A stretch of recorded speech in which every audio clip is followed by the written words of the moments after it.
you doing, folks? It is I, the Bane of the Woke, the Harbinger of Harridans, the Mad Shogun, Aaron Alexander.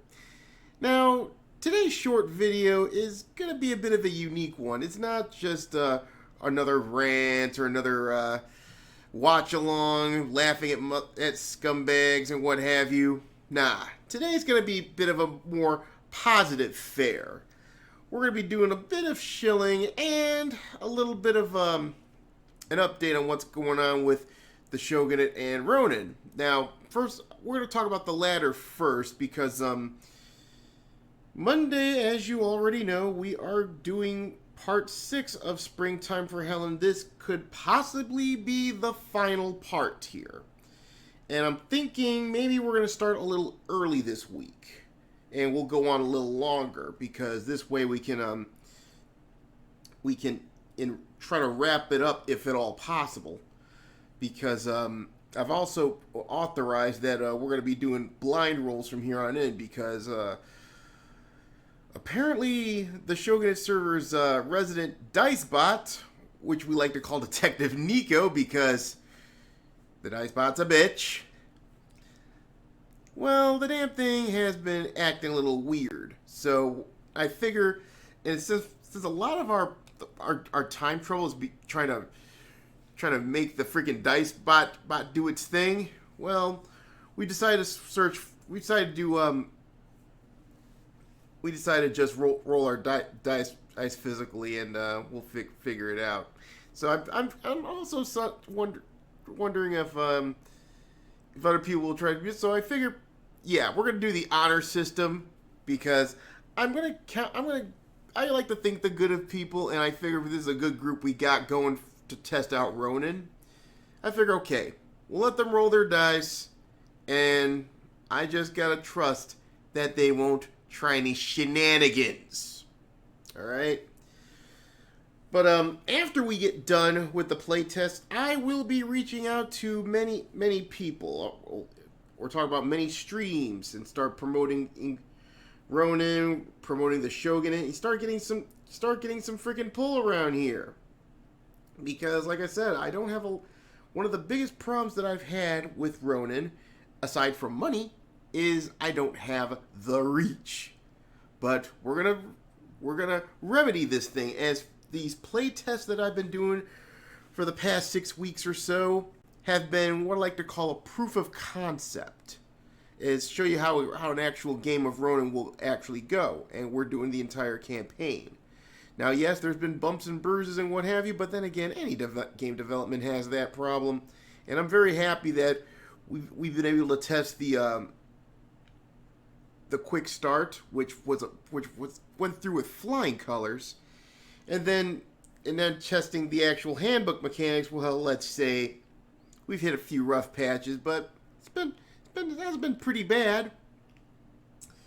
Aside from dice bots not working correctly or glitching out, but after we're done with this playtest campaign, we are going to reach out to different folks and different streams and promote this thing and see how people like it. So I think it's going to be a great experience. March, I got a feeling, is going to be a great month because a little something from the homestead here. I got one big ass refund check coming, and I'm going to be using that to revive my baby. Yes, I'm within a few months, I'll probably have a car of my own again.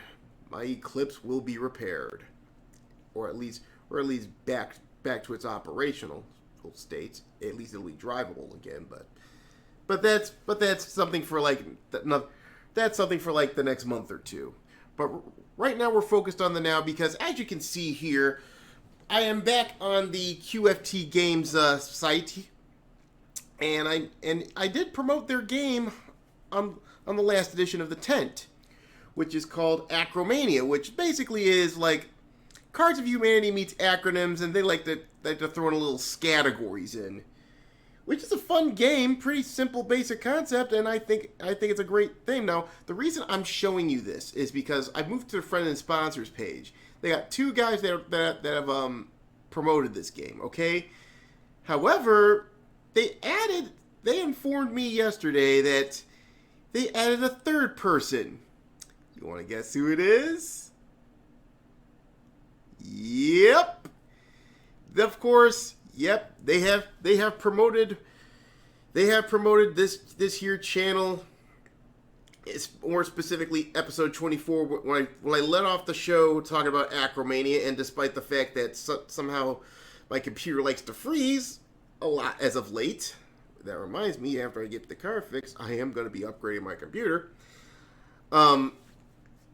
We did show off the game. We talked about how we come of it. And by the way,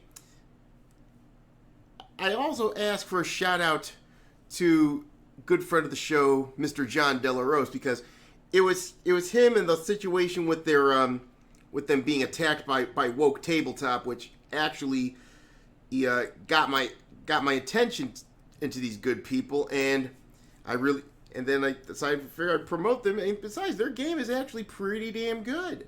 So I really think they have a winner on their hands. Hell, might even give Cards of Humanity a try, and hope to, and please God, QFT, do not bend the knee when these assholes come knocking at your door again. Okay, don't be like Max Temkin. But anyway, I do appreciate y'all promoting the tent here, especially this episode where we promoted you guys. And also, another person to talk to is, again, John Delarose. You can always, if you're listening to this video, watching this video, you can reach out to him over on Twitter. It's at Leading Hispanic, okay? Because this is the man that pretty much brought you to my attention here, and he's got a lot more reach than I have right now. Great man, and you'll love the guy, okay? So, but also what I've also done is I've also referred for the QFT to another person that I've just discovered once again, thanks to John Delarose.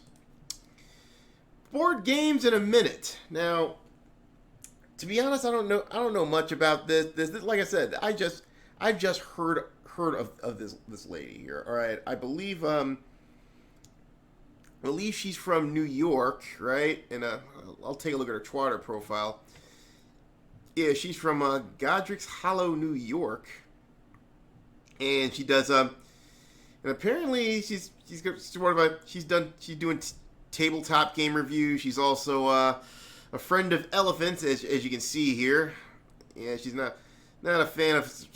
I mean, yeah, of course, some of them they did close freaking Ringling Brothers. I mean, seriously, but I understand when you treat elephants, you don't mistreat animals, okay? You just don't even show animals, okay? That's just disgusting. But in the time that I did my sort of light due diligence on her, she seems like to be an okay person. Of course, she's got an unhealthy obsession with Grogu, aka Baby Yoda from The Mandalorian. But hold on, but of course she said free pounds. But that's Middle Eastern conflicts. I really don't give a fuck about that. But judging from what I saw at a glance, she seems to be pretty wonderful. If John Delarose is okay with you, then I'm okay with you as well. So, moving on here, yeah, she does have her YouTube channel, Board Games in a Minute, and she talks. Now, I don't know if she reviews tabletop RPGs. I mean, if she is watching this video, I want her to clarify if she does review tabletop RPGs. If so, then we're gonna be needing to talk in the future. But yeah, they're talk. So she's gonna go over that. I think she had like some weekly podcasts and showing off a lot of very lighthearted. And there she is. I believe her name is Sarah, I believe, but she goes by at Puffendor on the Twitter. So give her a follow. Oh, if you wish, give her some support. And she also got accosted by once again some freaking from woke tabletop. And again, it seems like we're seeing a pattern with these woke tabletop morons. You know, they don't have the balls to come after me or John Delarose or Raging Golden Eagle or Ethan Van Sciver or anybody that's got the balls to stand up to them and tell them to fuck off. But you go after people that really seem to be neutral or just doesn't want to deal with any political garbage. You know. But they go after them and for any slight instances and basically harass them to the point where they're bending the knee, and then all of a sudden they're going to demand them that they do this, and this, and all of a sudden their channel becomes tainted. You know, because these motherfuckers won't, because you know how wokies are. They're disgusting little parasites. And they will not stop ever until you run off the internet or against your will you're forced to shill their garbage. So, but in this case, she seems to be pretty okay with this one, and that's why I talked to QFT Games. I shilled out to her. I've asked her to take a look at Acromania because like I said, Acromania is such a simple concept. It's a winner, and I think this will be perfect for her to take a look at. But like I said, I figure it'll be a while before you do that. But yeah, do give her a follow. And again, I will say this to you if you are watching this video, if you are accosted by woke tabletop or any other wokey scumbags, then I ask you. You know who to call. So just letting you know. But anyway, so that's it for all I got. That's all I gotta say for right now. So we will be having our sixth and possibly final session of Springtime for Hell on Monday. It will be posted Tuesday morning most likely. So until then, take care of yourself. And hey, it's a nasty world out there. Please be careful. Take care, folks.